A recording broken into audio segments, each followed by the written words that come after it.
looking great big gold ring.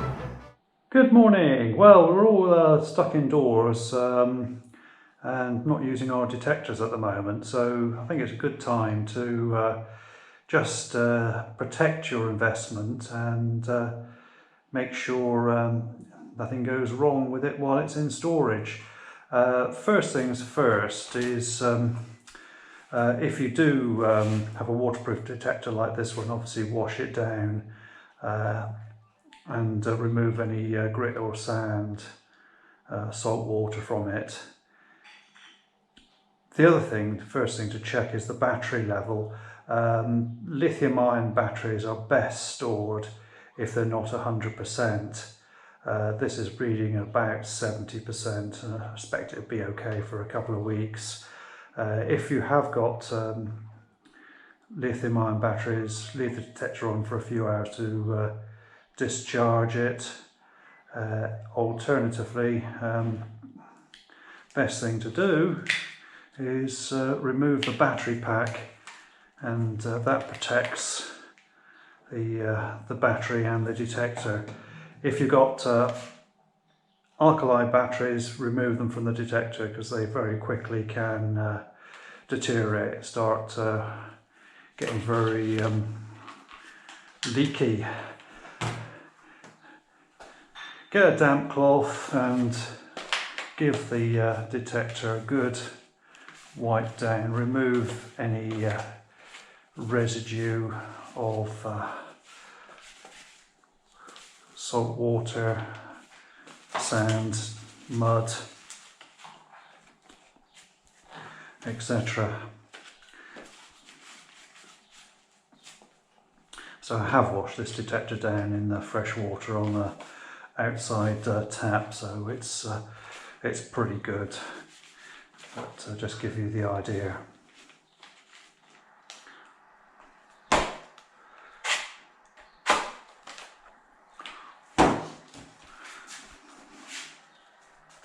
And the other thing obviously is it's worth removing the shaft and the connector on the detector.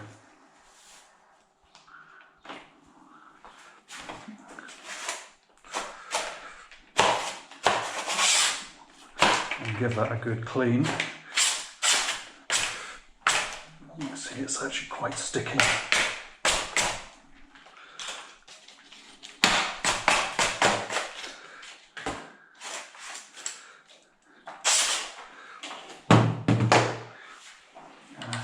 Give that a good wipe. You can see all the crud coming off there.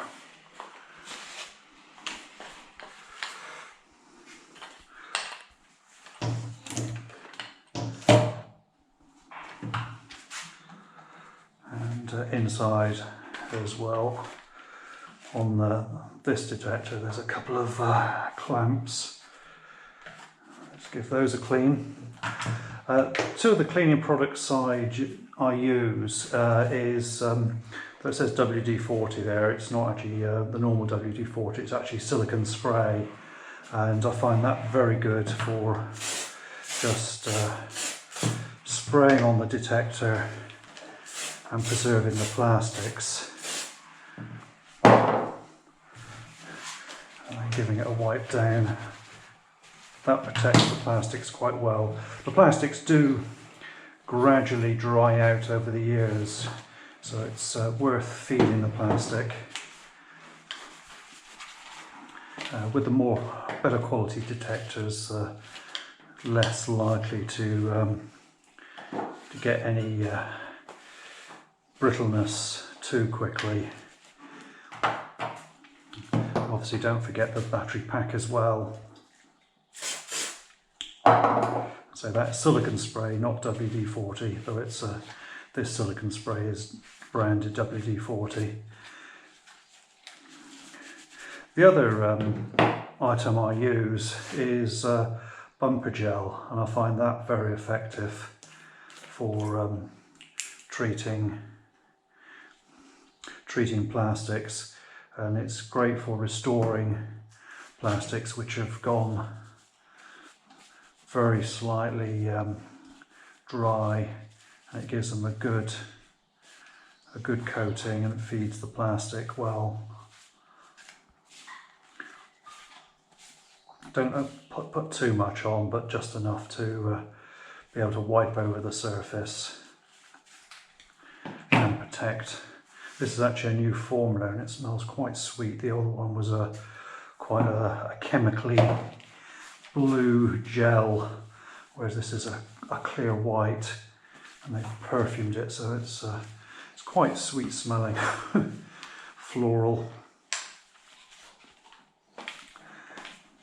So trying to get into all the nooks and crannies that need to be done.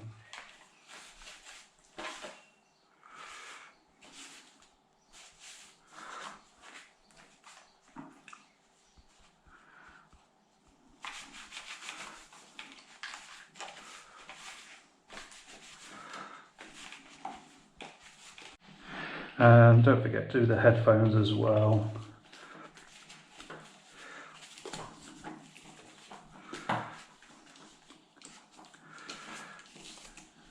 And the other important thing to remember is your detector bag. Quite often that's not washed for a long time, and it's full of muck, salt, liquid, which salty water, which needs to be rinsed out. I just looked at my bag and it was in the right state. Haven't washed it for quite some time, and whereas I'm normally off to the beach several times a week, just storing it for a couple of days has brought all the salt and the dampness to the surface. So I've just put that in the washing machine on a cold wash, so that'll be rinsed through, and then can dry it over the next few days. No rush to have that back, but there we go. That just protects everything. So just to recap: wash down the detector, wipe it down, let it dry, and then preserve the plastics by silicone spray, or my recommendation is bumper gel, and just a mild one, and remove the battery pack, or discharge the battery pack if you have haven't got a removable battery pack. There we go. That's didn't take long, but it just protects your investment for when we can all go back out again and do some detecting.